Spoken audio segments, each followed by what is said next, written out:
Hey everyone, it's Colin from DIY Guy, and today's video is for everyone who's wondered if gardening is cheaper than the grocery store. Now before I get rolling, don't forget to hit that subscribe button so you can get a new video from DIY Guy every week. Let's dive in. When I started my garden a year ago, I had one goal. That was to produce veggies cheaper than I could buy them at the grocery store. Now unfortunately, I hadn't done all the research that I did for today's video, so I didn't have a plan, I didn't have a budget, and my garden quickly became a money pit. Alright, it's very likely that as a gardener you fall into one of three categories. You're either a low-cost gardener, a medium-cost gardener, or a high-cost gardener.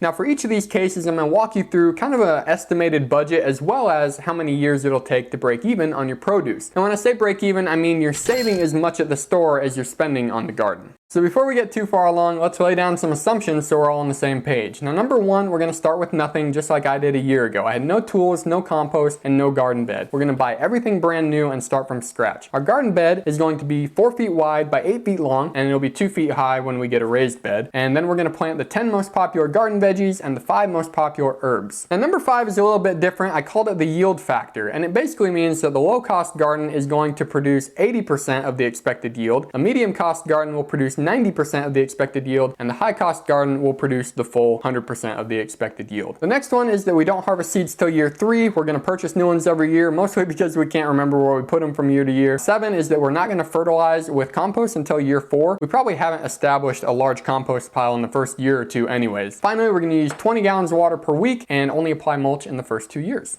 First, let's break down the low cost garden. The basic things you'll need are some transplants and seeds, some potting soil or garden soil, fertilizer, a hand shovel, a trellis. The trellis is so we can grow up and save space and really maximize our bed. And then finally, some garden tools. These are going to be the most expensive parts starting out. If you go the low cost garden route, it's probably going to look something like this, which is not much more than planting seeds in the ground and letting nature do its thing. So let's break down the budget. I think it might surprise you just a little bit. Now the first column is our expenses. In the first half, we have all our plant expenses, like 2 transplants for tomatoes and bell peppers, and then the rest is just going to be your basic Ferry Morse Home Depot brand seeds. So I think all the planting stuff together costs about 30 bucks. The bottom half of this list is all the equipment and supplies we need. So we've got 2 bags of topsoil, 1 bag of fertilizer, and then we've got some garden tools as well. If we add up all the expenses, we get a total starting cost of about $144. The next column is the average yield. So I went online and found a rough estimate of how much each plant produces, and then I multiplied it by our 80% yield factor since we're doing a low cost garden to get our actual yield in yellow. Next, I actually went on Walmart's website and plugged in each of these items and found their cost per pound or per bunch. So per bunch is about 12 stems or 12 leaves, and then I multiplied that by our actual yield, getting our total cost saved. So the total cost savings for a low cost garden is about $120 per year. That's pretty good considering we put in $144 and we already have $120 savings in the first year. All right, now we're going to break down the medium cost garden. It's going to include everything the low cost garden had, except now we're going to add a soaker hose, some germination equipment for your seedlings, some mulch, pH test and worms from Jim's Worm Farm, of course, and then finally a fence. So these are going to add some significant cost to our budget. An example of a medium cost garden would be something like this. You've got some mulch, you've got probably a soaker hose or 2, hopefully a nicer looking fence than this one. So let's break down this budget. For this one, our plant expenses are going to stay the same, then our equipment expenses are going to change a little bit. So we're going to double the topsoil and fertilizer we need. We're going to add some worms from Jim's Worm Farm. We're also going to build a fence, which is about $100, and then we're going to add some germination equipment, a pH test, mulch, and a soaker hose. All this is going to give us a total startup cost for the medium garden of $391. That is almost 3 times more than the low cost garden. Now let's get into the savings. So our yield factor is now 90% since we have a medium garden. The cost in store is going to be the same, so our total cost savings is now $135 per year. You're probably starting to see the improved aesthetic of your garden does not necessarily translate to improved profitability of your garden. And even the germination equipment and the worms probably won't pay for themselves for a little while. The last one we're going to break down is the high cost garden. This one includes everything that the medium cost one did, except now we're going to add a seedling heat mat, some plant markers just because we're fancy, and then we'll either add lime or sulfur depending on what we need to amend our soil with, a raised bed, which is very expensive, and then finally a shade cloth for when it gets super hot in the summertime. If you've ever scrolled on Pinterest or Instagram admiring people's gardens, you probably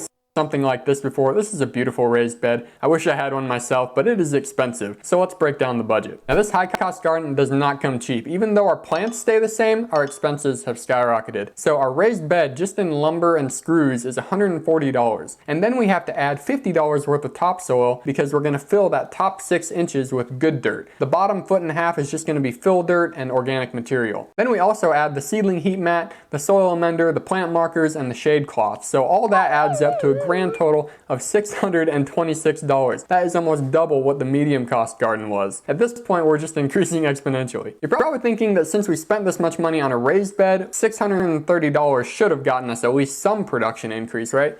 Well, only 10%. So our yield factor is now at 100% of the average yield. Our cost in store is the same, and now our total cost savings is still only $150 in a year. So it's only gone up 10%, while our total startup costs have gone up double. Again, this just shows that a prettier garden doesn't mean a more productive garden. Just to put the finishing touches on this video, I want to show you the annual and cumulative savings of each garden scenario, and as promised, I'll give you the break-even point for each garden. So for the low-cost garden, in our first year, we ran a deficit of $24. By the second year, we were already profitable, giving us a break-even point of about 1.2 years. So by the 1.2 year mark, our savings have already matched our expenses. And then from that point on, it's just savings. So the second year, we saved $80. Third year, we saved $111, and fourth year, we save $119. So our cumulative savings since the inception of our garden is $286 for the low cost method. Now the medium cost garden did not fare nearly as well. By the first year, we're $255 in the negative. The second year, we have a net savings, but cumulatively, we're still in the hole. And then the third year, net savings, still in the hole cumulatively, and then only by the fourth year are we finally profitable overall, giving us a break-even time of about 3.7 years. Finally, we've got the high-cost garden, which is purely for aesthetic appeal. It is not on the road to profitability at all. In the first year, we're down $476 due to all our expenses.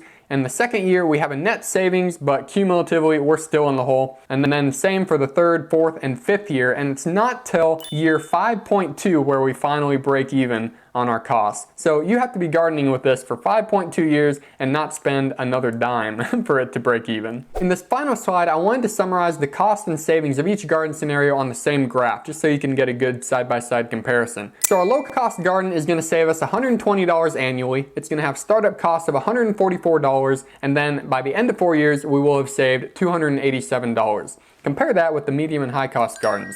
The medium cost garden only increases our annual savings by 10%. Meanwhile, our startup costs almost triple, and then our savings after 4 years is only $31. Finally, the high cost garden has terrible financials. Your annual savings only increases 10% to $150 a year. Your total startup cost is $627. That's almost double that of the medium garden. And then even after 4 years, your net savings are still negative. You haven't even broken even at this point yet. So my advice to you, keep the garden as low cost as you can. That's going to be your best path to profitability. If you don't care about profitability and you just want a nice looking garden and you're willing to spend whatever it takes, then by all means, go high cost, make it your dream home, and make it look beautiful. Well, I hope you enjoyed today's video on garden budgeting. If you did, hit that like and subscribe button for me. It helps out my channel a ton. I know it's not the most exciting thing to think about, but budgeting could be the difference between a money pit and a productive garden. So until next time, keep growing it yourself.